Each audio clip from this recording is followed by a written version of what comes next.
Welcome back. All right, so now we're going to cover the gift section of the 53rd gene key, which is the 44th harmonic, the 4th harmonic in the 9th run. This could be seen also as the second day in the 4 days of this harmonic, the gift. The 53rd gift, expansion, simplicity theory. From reading and contemplating the 53rd shadow, perhaps you can sense how spiritual this gene key actually is. It really does represent the driving force of evolution as consciousness burrows deeper and deeper into the material life. Life itself knows only expansion, even when it chooses to contract? Yeah. Life itself knows only expansion. Even when it chooses to contract, it does so only in order to expand further in new and different direction. From the point of view of the frequency of 53rd gift, all that exists is the perpetual evolutionary impulse to expand. Consequently, humanity is eventually destined to expand beyond itself. Of course, it is possible that humanity could destroy itself, but even if it did so, it would happen in order for life to expand even further in a new direction. Everything that comes before sources what is to come. That is the law of the 53rd gift and is the basis of the law of cause and effect. Let's go over that again. Of course, it is possible that humanity could destroy itself, but even if it did so, it would happen in order for life to expand even further in a new direction. Everything that comes before sources is what to come. Everything that comes before source is what is to come. That is the law of the 53rd gift and is the basis of the law of cause and effect. True expansion always involves evolution. To the person who has embraced the high frequency of the 53rd gift, expansion is all you know. Your endeavors regularly outgrow their own forms, just as life regularly outgrows the forms that it inhabits. It is the business world. There are organizations that simply expand, and there are organizations that expand and evolve. Overexpansion in business is a sign of the shadow consciousness at work. When you expand too much in a single direction, universal principles will cause the opposite effect of contradiction, of contraction.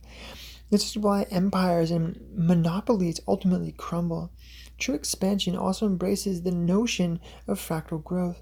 Fractal growth in business only occurs when the people within the business who represent the consciousness of the organization also evolve. True growth expands beyond its comfort zone. It is continually transcending its last level. When this is allowed to happen, the business grows in many directions simultaneously rather than in a single direction. Evolution follows what modern science terms complexity theory. A theory that as living systems evolve, they become more and more complex. It is indeed true that the more elements you integrate into a system, the more complex it appears to be. However, just because it seems complex to the mind does not mean that it becomes less efficient.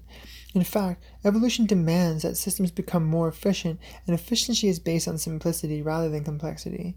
Synthesis only appears to be complex when you remain stuck at a low level of frequency and try to understand it intellectually.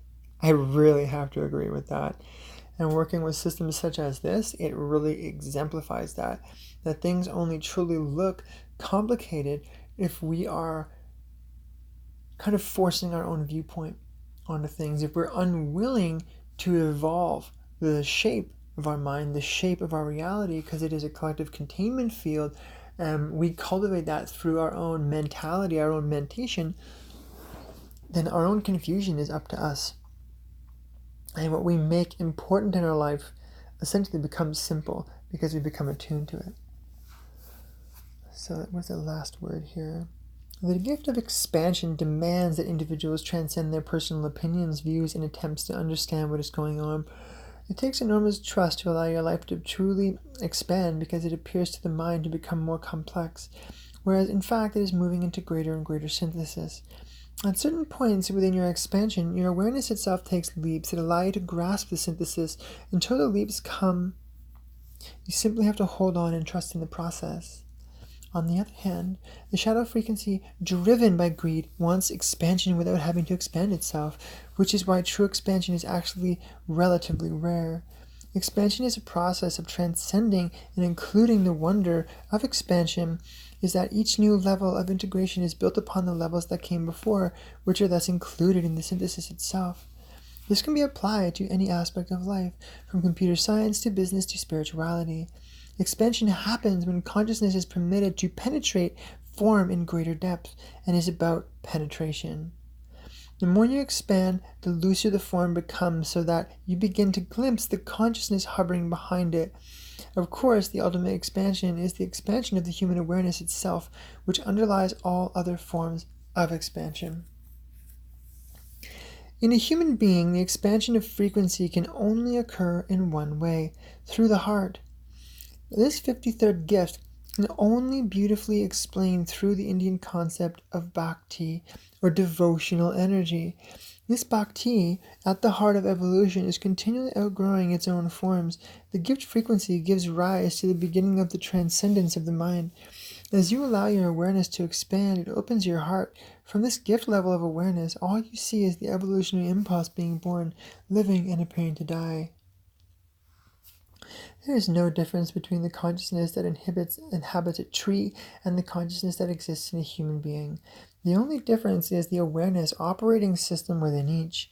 The tree experiences life through its sap, its roots, and its leaves, whereas we humans experience life through our bodies and our minds. Seen in this way, all life is following the same path towards a higher evolution. Death is not a contraction, as we may perceive it to be, but simply another expansion inwards. All you might therefore say about the 53rd shadow of immaturity is that it isn't yet aware of its environment, like a child who is not yet self-aware. It is maturity. Okay. Like a child who is not yet self-aware, it doesn't know how it affects the world. Self-awareness is maturity, and only when humanity is self-aware as a unified organism will it have to grow up. The bhakti, the secret to this 53rd gift, is thus to give way to the bhakti, the ever-expanding, transcending, and including energy of life itself. It requires that you allow yourself to be swept aside by life, letting go of all definitions of who you are and where you think you're going. Once you make this shift into your heart, you will find your life to be much simpler. You activate the frequencies of real prosperity by aligning yourself with the universal evolutionary impulse. And by surrendering in this way, you are continuously replenished, and expanded. This is nature's simplicity. This is nature's simplicity theory, except that unlike complexity theory, it's no theory at all, but a self-proving universal law. I apologize for all the talking glitches there. It seems today I'm having a hard time reading this fluidly. Anyway, stay tuned for the third day of our harmonic, which is the city, which will be coming up next.